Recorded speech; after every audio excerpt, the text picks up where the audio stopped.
గజం భూమి కేవలం 5,500 రూపాయలతో 135 గజాల భూమి కేవలం 7 లక్షలు మాత్రమే. నమస్తే అమ్మా. నమస్తే అమ్మా. ఈ రోజు నేను మిమ్మల్ని అడగబోయే ప్రశ్న, ఆ. చాలా మంది ఎందుకు డిస్కస్ చేయడం అవసరమా అనుకుంటారు. అంటే అందరి ఇళ్లలో పెద్దవాళ్ళు ఉండకపోవచ్చు, ఒక దిశానిర్దేశం చూపించడానికి. కొంతగా ఆడపిల్లల తల్లులకు కూడా అంత ఇన్ఫర్మేషన్ ఉండకపోవచ్చు, కొంచెం కన్ఫ్యూజన్ ఉండొచ్చు. సో అలాంటి వాళ్ళ కోసం మన వీడియో చాలా ఉపయోగపడవచ్చు. సో మనం మాట్లాడుకోబోయే అంశం ఏంటంటే, మెచ్యూర్ అయిన ఆడపిల్లలకు తల్లులు ఎలాంటి జాగ్రత్తలు చెప్పాలి, ఎలాంటి ఆహారం ఇవ్వాలి. ఈ రోజుల్లో అసలు తురుగా అసలు కూర్చోబెట్టట్లేదు. ఫస్ట్ ఆఫ్ ఆల్ ఎందుకు కూర్చోబెట్టాలి, దాని వెనకాల ఉన్న సారాంశం, అర్థం పరమార్థం ఒకసారి డిస్కస్ చేద్దామమ్మా. చాలా సున్నితమైన అంశం అడిగారమ్మా, కానీ చాలా ప్రధానమైంది. సాధారణంగా అమ్మాయికి వయసు వస్తోంది అనడానికి కొన్ని సంకేతాలు కనపడతాయి. శరీరంలో మార్పులు వస్తాయి కదా, తల్లి వాటిని గుర్తించి అసలు మెచ్యూర్ అవడం అంటే ఏమిటి అనే సంగతి చెప్పాలి. చాలా మందికి అది తెలియక కంగారు పడే ప్రమాదం ఉంది. అంటే ఇప్పుడు పెద్ద అవసరం లేదనుకుంటా ప్రస్తుతం ఉన్న పరిస్థితుల్లో. ఒకప్పుడైతే కంగారు పడిపోయి షాక్ కూడా గురయ్యేవాళ్ళు. వాళ్ళకి చెప్పకపోతే ఒక్కసారిగా భయపడి ఏమిటైంది, ఇట్లా అయిపోతుంది ఏమిటి అని అలా కంగారు పడిపోయే అవకాశం ఉంది. అప్పుడు చెప్పాలి. ప్రస్తుతం అవసరం ఉందని నేను అనుకోను, అంతవరకు అయితే తెలుస్తోంది. కానీ అయినప్పుడు కూర్చోబెట్టాలి అన్నది ప్రధానమైనటువంటి అంశం. కూర్చోబెట్టడం అంటే పూర్వకాలం ఉన్న పరిస్థితులు వేరు, ఇప్పుడున్న పరిస్థితులు వేరు, కుదరవంటే. కానీ అప్పుడు నోటితోనే అన్నం తిన్నాం, ముక్కుతోనే గాలి పీల్చాం. అప్పుడు ఆడవాళ్లే గర్భధారణ చేశారు, ఇప్పుడు ఆడవాళ్లే చేస్తున్నారు. ఏం మారిందమ్మా? మన వ్యవహార శైలి మారింది కానీ మౌలిక అంశాలు మారలా. ఎందుకు కూర్చోవాలి? అప్పుడు తాటాకుల మీద కూర్చోబెట్టేవారు, ఇప్పుడు అది అవసరం లేదు, అందుబాటులో లేవు గనక. ఇప్పుడు కనీసం ఇంట్లో కదలకుండా ఒక చోట కూర్చోవడం అలవాటు చేయాలి. వీలైనంత విశ్రాంతినివ్వాలి. ఒక 11 రోజుల పాటు అట్లీస్ట్, కనీసం 3 రోజుల పాటు అస్సలు కదలకూడదు. ఆ తర్వాత 11 రోజుల పాటు చాలా తక్కువ కదలిక ఉండాలి. ఎందుకంటే శరీరంలో చాలా పెద్ద మార్పు వచ్చింది. ఈ మార్పు శారీరకంగానే కాదు, మానసికంగా కూడా ఉంటుంది. ఎందుకంటే హార్మోన్ల ప్రభావం వల్ల కదా ఆడ మగ తేడా తెలిసేది. హార్మోన్లు వాటి పని అవి చేసినప్పుడు శరీరంలో ఎంత మార్పులు వస్తాయో మనసులో కూడా అంత మార్పులు వస్తాయి. కనుక మనస్సుని కూడా ఆ సమయంలో సరిగ్గా చూడవలసినటువంటి అవసరం ఉంది. దాని గురించి కూడా పట్టించుకోవాల్సిన అవసరం ఉంది. అందువల్ల దాని గురించి తల్లిదండ్రులు జాగ్రత్తగా ఉండాలి. పిల్ల షాకు గురవకుండా చూసుకోవాలి, మొదటి సంగతి. ఆ తరువాత అది ఏమిటో ముందరే చెబితే షాక్ అవ్వదు. అది చెప్పినప్పుడు కూర్చోబెట్టాలి ఒక చోట. ఒక చోట కూర్చోబెట్టడం సాధారణంగా తెల్లని బట్ట వేసి కూర్చోబెడతారు. ఎందుకు తెల్లని బట్ట వేస్తారు? దాన్ని నీట్గా ఉండేటట్టు, దాని మీద ఏమీ మరకలు అవ్వకుండా ఉండేటట్టు అమ్మాయి జాగ్రత్త పడడం కోసం. అంతే కదా, అది తెలియడం. ఆ 3 రోజులు మామూలుగా పూర్వకాలం బట్టలు మార్చేవాళ్ళు కాదు, తల దువ్వుకోవద్దనేవాళ్ళు, ఏమీ లేకుండా ఉన్నది ఉన్నట్టుగానే ఉండడం. ఎందుకు యాజ్ ఇట్ ఈజ్ ఎందుకు ఉండాలంటే ఏ రకమైన అలసట కలగకూడదు.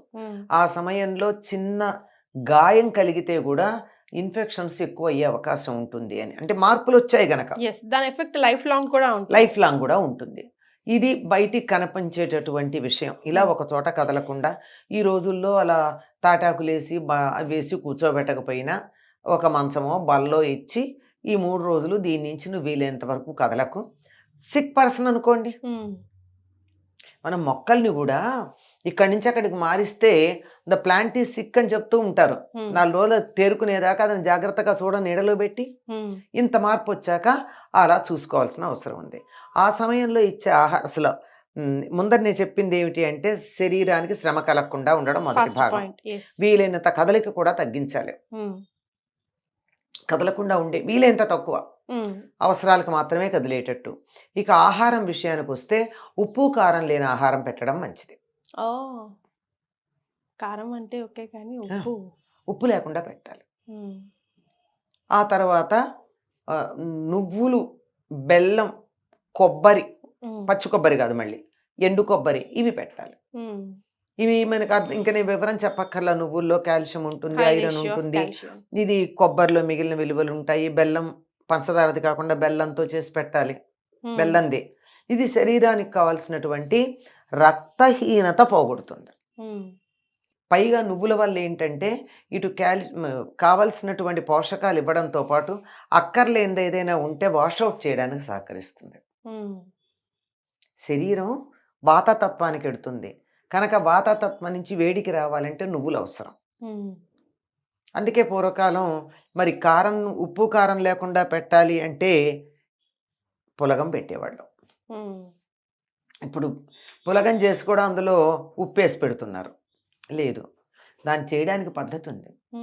1 యూనిట్ పెసరపప్పు తీసుకుంటే 2 యూనిట్లు బియ్యం తీసుకుని మళ్ళీ 1 యూనిట్ నెయ్యి తీసుకుని 8 యూనిట్ల నీళ్లు తీసుకుని ఈ పప్పు బియ్యము ఈ 8 యూనిట్ల నీళ్లు కొద్ది ఒకేసారి కాకుండా ముందర కొంచెం పెట్టి ఉడుకుతూ ఉండగా మళ్ళీ పోసి నెయ్యి వేయాలి. అందులో వేసి తగినంత బెల్లం వేస్తారు. బెల్లం. ఈ బెల్లం ఎప్పుడైతే తీసుకుంటామో ఉప్పు తినాలి అనేటటువంటి జిహ్వాకి ఆ చాపల్యం ఉండదు, బెల్లంతో తీసుకుంటారు. ఇంకా ఆ సమయంలో అన్ని రకాలైనటువంటి బలవర్ధకమైన పదార్థాలు, అందుకే కొన్ని ప్రాంతాల్లో వాళ్ళు ప్రత్యేకంగా అమ్మాయి ఈ విధంగా మెచ్యూర్ అయింది అంటే రకరకాల నట్స్ పట్టుకెడతారు, డ్రై ఫ్రూట్స్ అన్ని పట్టుకెళ్ళిస్తారు. ఇవన్నీ కూడా మంచిదే, కాకపోతే ఉప్పు కారం తగలకుండా ఉండాలి, చాలా మంచిది. ఈ నియమం 3 సార్లు వరకు పాటించాలి, 3 టైమ్స్. దీంతో పాటుగా ఈ మధ్య నేను విన్నది ఒక గైనకాలజిస్టు, చాలా చిన్న ఆవిడ, అప్పటికి ఇప్పుడు పెద్ద ఆవిడ అయి ఉంటుంది.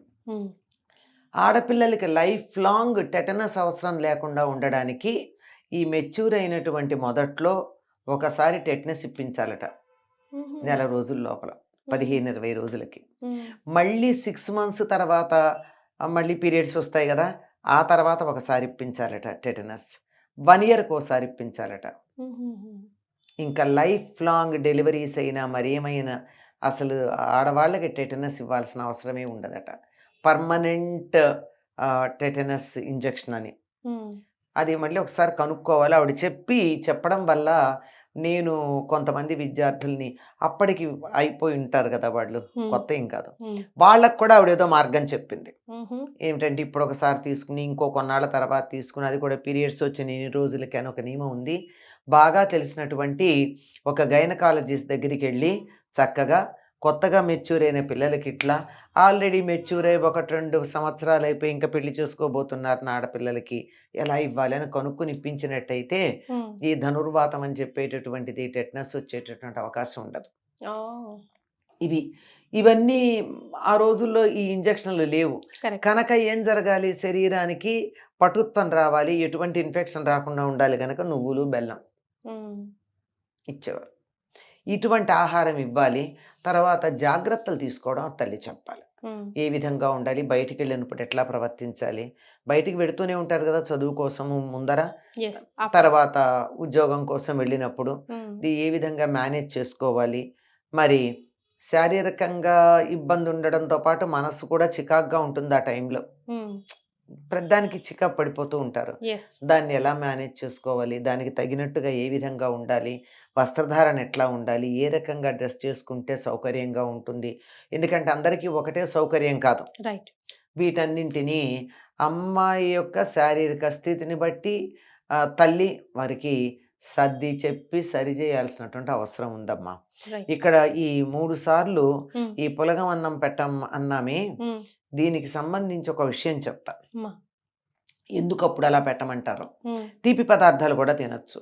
ఎవరికైనా నెలసరిలో ఇబ్బంది, నొప్పులు, బాధ వస్తూ ఉంటే వయసుతో సంబంధం లేదు, వాళ్ళని 3 పీరియడ్స్ కాలంలో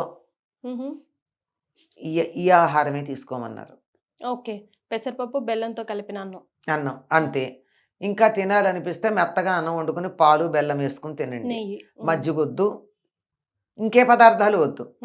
3 రోజులు అలా తినండి. అలా 3 సార్లు పీరియడ్స్ వరకు తింటే చాలా మందికి కంట్రోల్ అయింది. చాలా మంది వైద్యులు చెప్పినటువంటి మాట ఇది. ఇంకా కొద్దిగా ఫుల్ కంట్రోల్ కాకపోతే 6 నెలలు, 3 to 6 months. శుభ్రంగా ఆ 3 రోజులు ఉప్పు పులుపు కారం తిరగకూడదమ్మా, ఇంకేం అక్కర్లేదు, అది లెక్క. లేదు నేను సగ్గుబియ్యం జావ తాగుతాను, ఓకే, రాగి జావ తాగుతాను, ఓకే, అందులో ఉప్పు వేసుకోకు, బెల్లం వేసుకోకు, కారం వేసుకోకు. ఉప్పు కారం లేకుండా ఉండే ఆహారం వీలైతే పులగం. ఎందుకంటే పులగంలో పెసరపప్పు ఉంటుంది. పెసరపప్పు వెంటనే శరీరానికి వంట పట్టి కావాల్సిన శక్తిని మాంసకృత్తుల్ని ఇస్తుంది. బియ్యం ఉన్నాయి, బియ్యం ఏమో కార్బోహైడ్రేట్ని ఇస్తుంది, పిండి పదార్థాన్ని. ఈ రెండు ఉంటే నీరసం రాదు. ఇవి బాగా అరగడానికి, వంట పట్టడానికి నెయ్యి, రుచిగా ఉండడానికి బెల్లం, పోషకాలన్నీ ఉండడానికి చాలు. ఇది ఆ 3 నుంచి 6 నెలలు పాటించినట్టయితే వయసుతో సంబంధం లేకుండానే గైనిక్ ప్రాబ్లమ్ సెట్ అయ్యేటప్పుడు ప్రారంభంలోనే ఈ జాగ్రత్తలు తీసుకుంటే ఫ్యూచర్లో ఎక్కువ సమస్యలు రావు. రైట్. చాలా సంతోషం అమ్మ, చాలా చక్కగా వివరించారు. ధన్యవాదాలు. నమస్తే అమ్మ.